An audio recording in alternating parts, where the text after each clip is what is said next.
As we conclude Women's History Month today, we are going to take a look back at the past life of Oprah Winfrey and how she went from rags to riches. Let's get right into it. Oprah is a woman who needs no introduction. She is one of the most widely known figures worldwide, and she cannot remember the last time she met someone who doesn't instantly recognize her. She became a millionaire by the age of 32 and a billionaire by the age of 50. But Oprah is not so removed from her past that she can't remember the struggles in her life. She keeps things in their proper perspective. Most people associate Oprah Winfrey with her hugely successful talk show, The Oprah Winfrey Show. She hosted that show for 25 years. But she is much more than just a TV host in the field of entertainment. She's an actress, director, producer, media executive, philanthropist, and a mogul. And I'm sure I left some things out. She is known as the Queen of Media. She has a powerful impact when she endorses any product, any politician, or any ideal. This is known to many as the Oprah effect. Oprah runs her own production company, Harpo Productions, and she also runs the Oprah Winfrey Network. She has co-written 5 books and has appeared in several motion picture films. Her most recent film was The Wrinkle in Time in 2018. Speaking of 2018, Oprah and Apple announced a multi-year partnership and possibly act in a number of films. It's hard to imagine that someone who has achieved so much was once so poor. Let's go back to the beginning. Oprah Gail Winfrey was born in 1954. She was born in Mississippi to an unwed mother. The first few years of her life, Oprah lived with her grandmother in Mississippi. They lived in a small house with no electricity and no running water. Oprah had to use an outhouse in the backyard. Her grandmother taught her to read by the age of 3. In her first day of kindergarten, she wrote the teacher a letter which said, "I do not belong in this grade." She said that because she knew too many big words to be such a young kid. Oprah was moved up to the 1st grade that same day. Shortly after that, she skipped the 1st grade and went to the 2nd grade as well. She was that intelligent. When Oprah was sick, she was sent to Wisconsin to live with her mother after her grandmother became sick. In later years, Oprah found stability living with her father in Nashville, Tennessee. Oprah was sexually assaulted by her cousin at the age of 9 years old. Oprah was also abused by other family members as well. Despite these challenges, Oprah began developing a powerful vision that drove her forward. Oprah firmly believed that intentional thoughts had the power to shape your reality.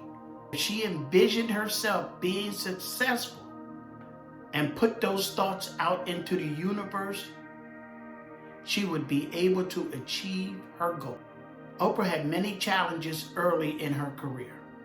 She was told that she was too empathetic and too emotional.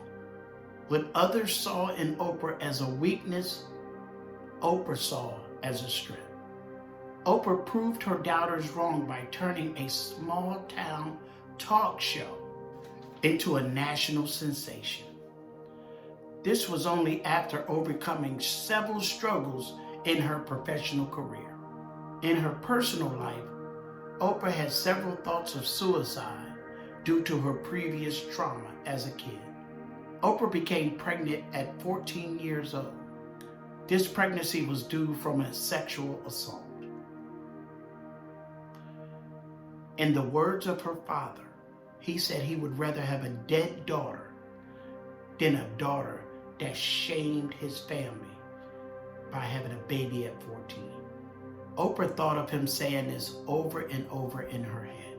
She felt the only way out at this point was suicide. Oprah said the only reason she didn't kill herself is because she didn't know how to do it. If there was internet back then, she wouldn't be here today, because the internet would have showed her how to do it. Oprah went into premature labor and her son died. In high school, Oprah started working at a Nashville radio station and earned a full scholarship to Tennessee State University. She studied communications. A CBS affiliate called Oprah out of class one day, who had heard her on the radio. They offered her a job as an anchor at a Nashville station. At the age of 19, Oprah became the youngest anchor in the United States of America and was the first African American news anchor nationwide. At 22, Oprah moved to Baltimore to co-anchor the 6 o'clock news on a local channel. Her co-anchor was very vocal about not liking Oprah. The co-anchor felt like she was too emotional in her reporting. She was told she was unfit for news television. Oprah was fired 7 months later. Oprah moved to Chicago in 1984. She went there to take over a radio station that had poor ratings. In months, Oprah turned that show into the highest rated talk show in Chicago. Robert Ebert encouraged her to sign a syndicate deal to make the show national, and this led to the creation of the Oprah Winfrey Show. It debuted in September of 1986. It became the #1 daytime talk show in the United States. Oprah conducted over 37,000 interviews, 4,400 episodes. Her $260 million a year was 5 times higher than the second place person, Simon Cowell. Oprah appeared on the Forbes billionaires list. Oprah became the world's first Black female billionaire. She's also recognized as the richest self-made woman in America. Oprah has given away millions of dollars through philanthropy. She owns several properties.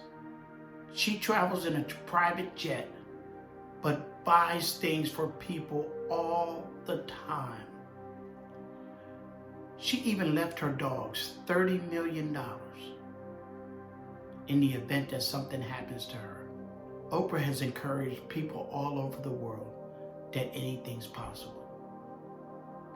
So today, on the final day of Women's History Month, I'm honoring you, Oprah Winfrey, for all that you have came through, for all that you have become, for the things that you have done for others, for you going through all of that adversity and continue to push forward. You are an inspiration to many, and we love you.